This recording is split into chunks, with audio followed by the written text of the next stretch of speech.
Volvemos al tema de la ropa, la industria textil, la ropa en Argentina versus la ropa en el exterior. ¿Por qué es tan caro comprar en Argentina? ¿Qué es lo que pasa? Muchos nos han dicho, bueno, el tema de los impuestos encarece. ¿Realmente es tan así? ¿Hay más especulación también? Bueno, vamos a tratar de entender un poco qué es lo que pasa. La tenemos en línea a Janina Lojo. Ella es consultora en comercio internacional y experta en finanzas. Janina, buen día, ¿cómo te va? Ulises y Rebeca te saludan. Hola, buen día, ¿cómo están? Muy bien, gracias por atendernos.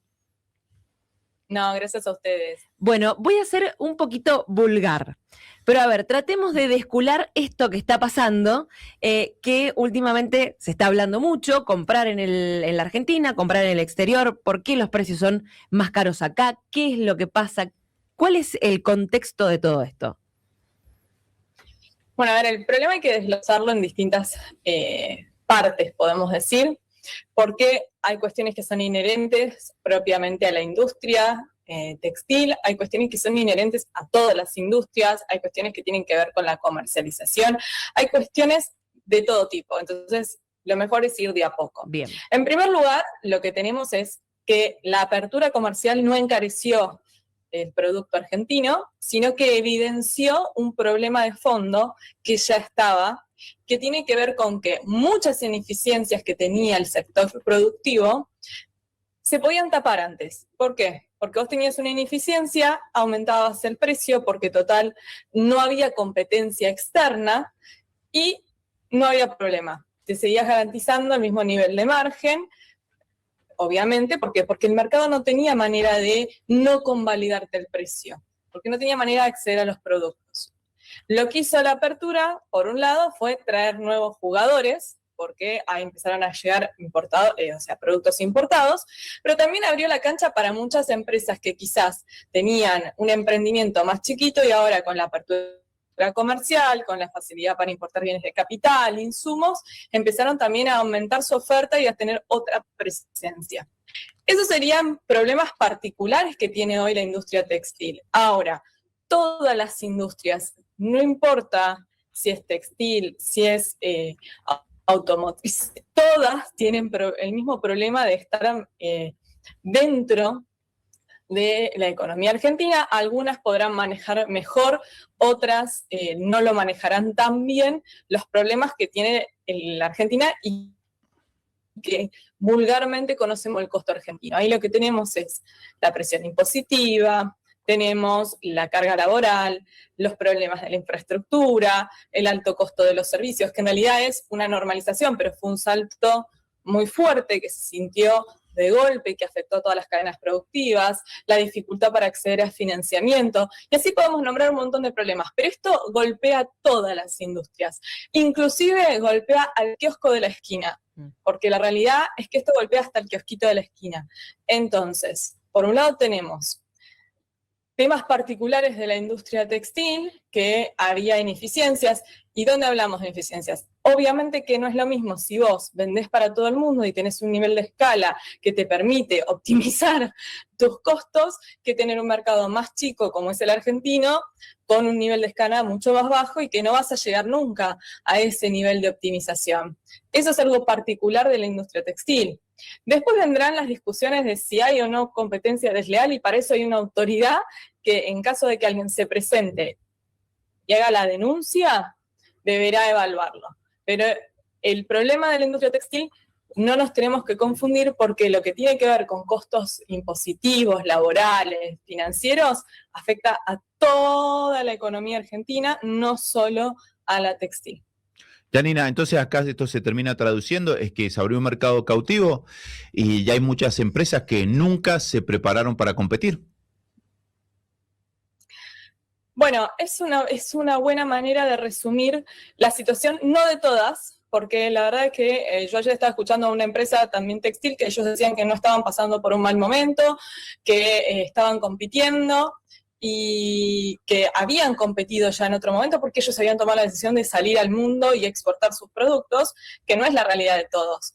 Algo que es interesante, tanto en textil como en calzado, por ejemplo, ahora estamos hablando de la industria textil, pero calzado hasta hace un tiempo atrás tenía un antidumping, llegó el vencimiento del derecho antidumping, o sea, había una medida antidumping, se había demostrado que había dumping y no se pidió la prórroga.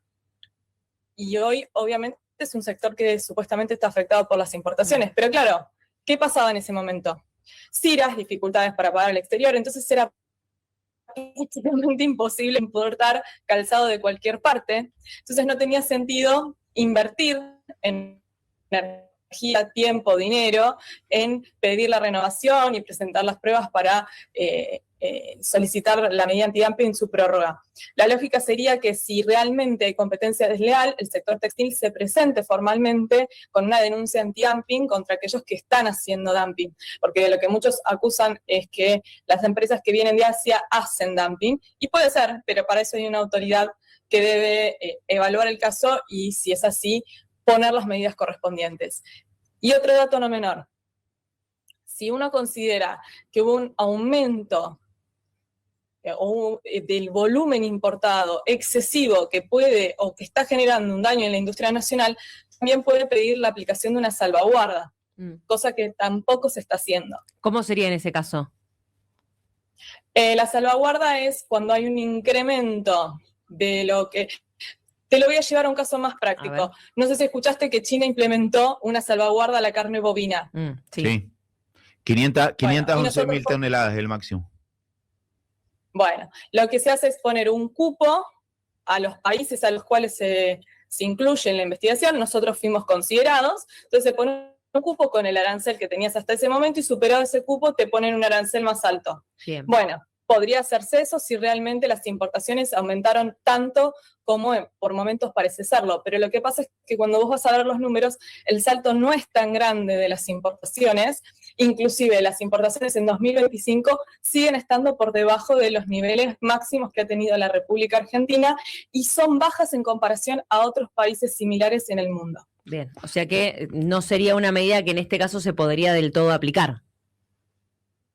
No, y para poder aplicar un antidumping hay que demostrar de que los competidores externos están haciendo dumping y que esa práctica está generando un daño sustancial o puede generar un daño sustancial a la industria argentina. Ahora, Janina, yo me pregunto, a ver, bajo este contexto, ¿qué se puede hacer para revertir la situación para que comprar acá en la Argentina, hablando de la industria textil o cualquier otra industria, como vos decías, sea factible, que no sea excesivo en sus costos y que las empresas puedan ser competitivas, que al fin y al cabo son pocas las que lo están siendo?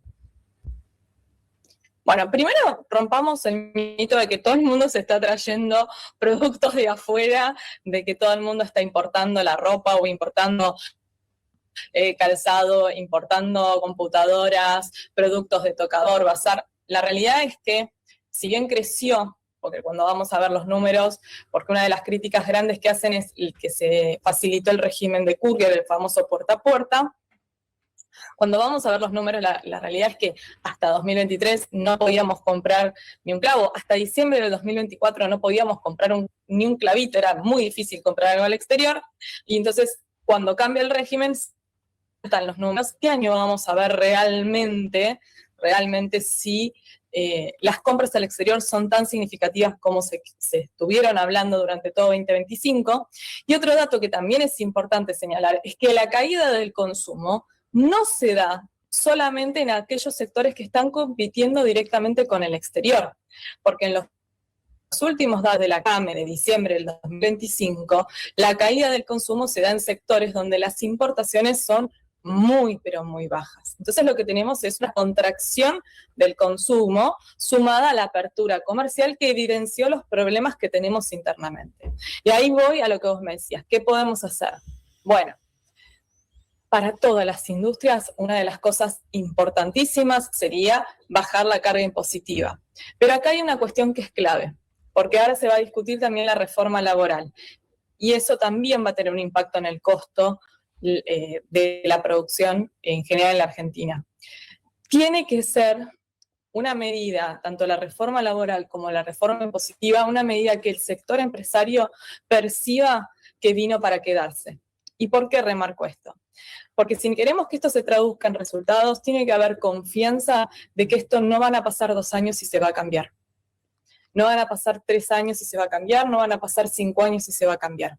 Porque si vos como empresario percibís que este cambio simplemente es temporal, no vas a ir por el lado de las inversiones, no vas a ir a renovar tu tecnología para volverte más competitivo. Vas a ver cómo aprovechás los beneficios que te da en el corto plazo para cubrirte cuando la norma cambie. Entonces, tenemos que ir por una reforma impositiva, por una reforma laboral, pero donde haya un compromiso de que se va a sostener en el tiempo. Por otro lado, también, y es importante, empezar a ver cómo mejoramos todo lo que tiene que ver con la prestación de servicios e infraestructura, porque eso también afecta y mucho a la producción en la República Argentina, y se necesita un compromiso de parte de las provincias, porque la nación puede hacer un esfuerzo bajando impuestos que le competen, pero todavía tenemos tasas municipales, ingresos brutos, y todo eso es muy distorsivo. Yo creo que no existe un impuesto más distorsivo que el impuesto a los ingresos brutos, pero todavía no escuché a ninguna provincia que esté dispuesta a bajar ese impuesto. Al contrario, hay mucha reticencia de parte de las provincias a bajar los impuestos. Entonces, acá se necesita un compromiso muy grande de todos los actores sociales. Por un lado el Estado, con el compromiso de mejorar las condiciones competitivas internas para ayudar a bajar el costo argentino, y por otro lado el de las empresas, confiando en que ese proceso va a mantenerse en el tiempo. Lamentablemente, si uno agarra a un empresario argentino, lo más probable que te diga es que la evidencia le juega en contra al gobierno para bajar esto. ¿Por qué? Porque la mayoría de las modificaciones que se han hecho se han revertido en el corto plazo. Entonces cuesta creer que los cambios vinieran para quedarse, y es un cambio muy importante, un cambio de mentalidad muy grande que tenemos que dar los argentinos si realmente queremos que despegue, porque la solución no es volver a cerrar la economía. Si cerramos la economía, los más perjudicados son los que menos tienen, porque son los que siguen pagando precios muy altos por un producto que aquel que tiene poder adquisitivo se va y los compra afuera. Exactamente. Te estaba escuchando y estaba pensando y dije en voz alta. Quería entonces resumir porque acá como que veo que todos están especulando. Bueno, entonces vamos a la frase. La especulación en teoría económica 1 sigue siendo uno de los principales problemas de la economía, cómo los efectos especulativos terminan haciendo daño en la economía, porque los empresarios están especulando, porque el gobierno toma medidas y vuelve hacia atrás en función de la intención de voto o en función del contexto de aprobación o no social, y todos en cierta manera terminan especulando. Entonces me parece que también acá se tiene que, como decís vos, tomar medidas que eviten lo que es la especulación, porque es lo que le está haciendo daño esta presunción en forma muy notoria a la economía, ¿o no? Es que yo te cambiaría la palabra y diría que el problema no es especulativo, sino es un problema de confianza. Los argentinos llevamos en el ADN grabado las experiencias históricas con las que hemos convivido durante mucho tiempo, y eso hace que seamos desconfiados por naturaleza. Que nos cueste creer y confiar de que el camino o que quien está implementando esa medida lo está haciendo y que esa medida puede traer el resultado. Es típica la frase, a ver, digámoslo, seamos honestos, ¿cuántos de nosotros hemos dicho en algún momento, esto ya se hizo, ya sé cómo termina? Tal cual, sí. Y la realidad es que los contextos son distintos. Por más que ya se haya hecho, a veces los contextos cambian. Lo que sabemos es que hasta ahora lo que vinimos haciendo en los últimos años no nos dio buenos resultados, porque no hubo crecimiento del PBI, porque no hubo crecimiento de las empresas, seguimos con tasas altísimas de desempleo, con tasas altas de pobreza, de indigencia. Entonces, claramente no fue la solución. Prohibir nunca es el camino, porque cuanto más prohibís, más incentivas a la gente a buscar la forma de evadir la prohibición. Entonces, bueno, si hacemos siempre lo mismo, la lógica es que vamos a obtener los mismos resultados. Pero los contextos cambian, y yo creo que acá el problema es la falta de confianza. Y ahí sí entra una pata que a mí no me corresponde, pero que es la que tienen que jugar los políticos, que es cómo construyen confianza y credibilidad mediante acuerdos entre las distintas fuerzas políticas. Eso ya a mí no me compete, pero es clave para que la política económica pueda ser sostenible en el tiempo y que el empresario, el empleado, el emprendedor pueda creer que esos cambios vinieron para quedarse. Totalmente. Si esto pasa siempre lo mismo. Durante mucho tiempo vos tuviste cepo, ¿sí? No podías comprar $1. Te liberan el cepo y vos salís corriendo a comprar dólares, porque lo primero que pensás es que en cualquier momento vuelven a poner el cepo, entonces querés aprovechar el momento. Si vos crees que no van a volver a poner el cepo, probablemente no salgas corriendo a comprar dólares. No le vas a poder pedir a un argentino que no ahorre en dólares porque en el ADN lleva la falta de confianza en su propia moneda. Pero esa es otra discusión. Creo que el problema más grande es la falta de confianza que hay en que podemos encontrar la vuelta o que podemos encontrar el camino. Janina, creo que cerraste de la mejor manera, así que te agradecemos estos minutos y siempre, como decimos, por ayudarnos a entender qué es lo que pasa, porque lo que necesitamos es claridad y eso es lo que transmitiste en esta entrevista. Gracias a ustedes, un placer y un saludo grande para todos. Gracias, que tengas buen día. Era Janina Lojo, consultora en comercio internacional y experta en finanzas, bueno, hablando sobre esto justamente, qué es lo que pasa con la industria textil y si uno lo empieza a desglosar un poquito, ves que no es solo la industria textil, sino todas las industrias a nivel nacional.